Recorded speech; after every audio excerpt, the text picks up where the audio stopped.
आप 10th के board में बैठने वाले हैं जो कि 15 फरवरी से होने वाली है, और हिंदी तो काफ़ी दिन बाद है, तो आपको परेशान नहीं होना है। और हिंदी का थोड़ा थोड़ा करके क्वेश्चन हम लोग को समझ लेना है, जिससे आप लोग को पढ़ने में और समझने में आसानी है। और एक बार अगर आप प्रश्न को समझ जाते हैं तो उसको याद नहीं करना है, सिर्फ लिख लेना है। चलिए पहले हम प्रश्न को पढ़ते हैं, फिर एक एक करके उसका प्रश्न को समझने की कोशिश करते हैं। पहला क्वेश्चन है, गोपियों द्वारा उद्धव को भगवान कहने में क्या व्यंग निहित है। यहाँ भगवान कहकर गोपियाँ उद्धव का मजाक उड़ा रही हैं और व्यंग कर रही हैं। तो वो कह रही हैं कि आप श्री कृष्ण के पास रहकर, दिन रात उनके पास रहकर भी उनके प्रेम से अछूते हैं, उनके प्रेम को आप नहीं समझ सके, इसलिए आप भाग्यवान नहीं हैं, ये कहकर उनका मजाक उड़ाती है। ठीक है, पहला प्रश्न का आंसर सही हो गया। अब दूसरा प्रश्न को हम पढ़ेंगे। उद्धव के व्यवहार की तुलना किस किस से की गई है। मैंने उद्धव का व्यवहार जो है उसका तुलना किस किस चीज़ से की गई है। यहाँ पर गोपियाँ कहना चाहती है उद्धव के व्यवहार की तुलना कमल के पत्ते से। कमल का पत्ता पर एक बूंद भी जल स्पर्श नहीं कर सकता, और तेल की गगरी से की गई है। तेल की गगरी में भी एक बूंद पानी नहीं रह सकता। इसी प्रकार आप श्री कृष्ण के पास रहकर भी, श्री कृष्ण के पास रहकर भी उनके प्रेम को नहीं समझ सके। चलिए तीसरा क्वेश्चन है, प्रश्न गोपियों के किन किन उदाहरणों के माध्यम से उद्धव को उल्हाने दिए हैं। वो कौन कौन से उल्हाना दी है जिससे श्री कृष्ण के पास रहकर भी वो उनको प्रेम को नहीं समझ सकी है। तो वो कहती हैं कि प्रेम भाव उनके मन में ही रह गई है। मैंने वो जो श्री कृष्ण से जो प्रेम करती हैं वो उनसे मिलकर बताना चाहती है, वो उनके मन में ही रह गई है, वो किसी से कह नहीं पा रही है। और दूसरा उल्हाना देती है, वो कृष्ण के इंतजार में बैठी हुई थी, लेकिन उद्धव तुम आए हो और योग का संदेश दे दिए हो, ये तो बहुत ही खराब लग रहा है, जैसे मैंने कोई कड़वी ककड़ी खा ली है।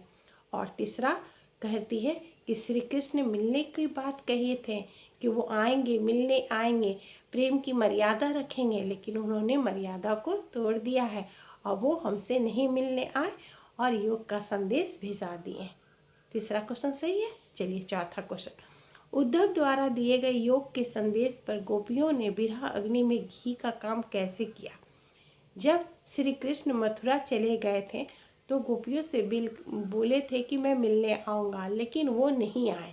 गोपियाँ उनके इंतज़ार में बैठी थी कि वो आएंगे और उनके विरह अग्नि को शांत करेंगे। विरह अग्नि माने मिलने की आस से जो जल रही थी गोपियाँ, लेकिन वो न आकर सीधे उद्धव को भेज दिए और कहे कि तुम लोग योग करो, योग साधना करो, जिससे तुम्हारा मन शांत हो जाएगा। तो बोलती हैं कि योग का संदेश ही विराग्नि में घी का काम कर दिया। मैं तो इंतज़ार में बैठी थी कि श्री कृष्ण आएंगे, लेकिन वो आए नहीं। चलिए पांचवा क्वेश्चन है, मर्यादा न रही के माध्यम से कौन सी मर्यादा न रहने की बात कही है। तो यहाँ पर बता रही हैं गोपियाँ कि श्री कृष्ण ने अपने प्रेम की मर्यादा को तोड़ दिया है। मैंने उनसे प्रेम किया और उन्होंने मिलने की आस लगाई, लेकिन वो आए नहीं, उन्होंने अपनी मर्यादा का पालन नहीं किया है। वो बहुत बड़े राजा हो गए हैं, वो नहीं मिलने आए। चलिए छठा क्वेश्चन पढ़ते हैं, कृष्ण के प्रति अपने अनन्य प्रेम को गोपियाँ किस प्रकार अभिव्यक्त करती हैं। तो श्री कृष्ण के प्रेम को अभिव्यक्त करती है इस प्रकार, वो कहती हैं कि वो गुड़ में जिस प्रकार चींटी चिपक कर उसमें ही प्राण त्याग देती है, उसी तरह वो श्री कृष्ण के प्रेम में मर जाना पसंद करती हैं। और दूसरा कहती है कि वो एक हारिल लकड़ी है। हारिल एक पक्षी है जो हमेशा हाथ में लकड़ी लिए ही उड़ता है, ऐसे नहीं उड़ता है। तो वो कहती है वो एक हारिल पक्षी है, जिसके कारण वो कृष्ण को बिना लिए ही कहीं भी चल नहीं सकती है। और मन क्रम वचन से वो सोते जागते उठते बैठते हर समय श्री कृष्ण कृष्ण कृष्ण का नाम ही लेती है। योग का संदेश ऐसा लगा जैसे उसने कड़वी ककड़ी खा ली। ठीक है, ये भी क्लियर हो गया। 7वां क्वेश्चन है, गोपियों ने उद्धव की योग की संदेश कैसे लोगों को योग का संदेश की शिक्षा कैसे लोगों को देने की बात कही है। यहाँ पर योग की संदेश की शिक्षा कैसे लोगों को देने की बात कही गई है, ये बताया जा रहा। इसमें कहा गया है, कहने का मतलब कि जिनका मन अस्थिर रहता है, जिनका मन भटकता है, वैसे लोगों को योग का संदेश, योग का शिक्षा देना चाहिए।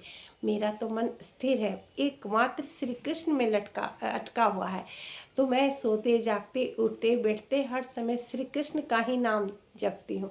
कहने का मतलब मेरा मन नहीं भटक रहा है, तो मैं योग क्यों करूँ, यही बताना चाहती है कि वैसे लोग को योग दीजिए जिनका मन अस्थिर है या भटका हुआ है। चलिए 8वां क्वेश्चन है, गोपियों के अनुसार राजा का धर्म क्या होना चाहिए।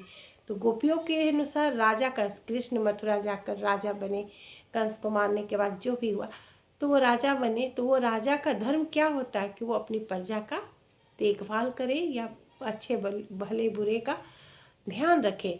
लेकिन श्री कृष्ण तो राजा का धर्म भी भूल चुके हैं। वो अपनी प्रजा, अपनी गोपियों को द्वारा मिलने की आस लगाए हुई हैं, लेकिन वो नहीं आए और उन्होंने बहुत बड़ी राजनीतिक पढ़ ली है। अब वो हमसे मिलने नहीं आए और योग का संदेश भेजा दिए। और लास्ट 8वां क्वेश्चन है, 9वां क्वेश्चन है, गोपियों को कृष्ण में ऐसा कौन सा परिवर्तन दिखाई देती है जिसके कारण वे अपने मन को वापस पा लेना की बात कही है। तो वो यहाँ पर परिवर्तन दिखाई दिए, कहने का मतलब है कि कौन सा परिवर्तन, वो परिवर्तन जो गोपियाँ हमेशा चाहती थी कि श्री कृष्ण आए, लेकिन उनसे मिले, लेकिन वो आकर ना सीधे योग का संदेश भेजाएं। ये गोपियों के लिए बहुत ही असहनीय है और बहुत ही माने कि वो सह नहीं पा रही हैं कि श्री कृष्ण कैसे ऐसे बोल सकते हैं। वो मिलने की बात कह के वो उनसे मिलने नहीं आए।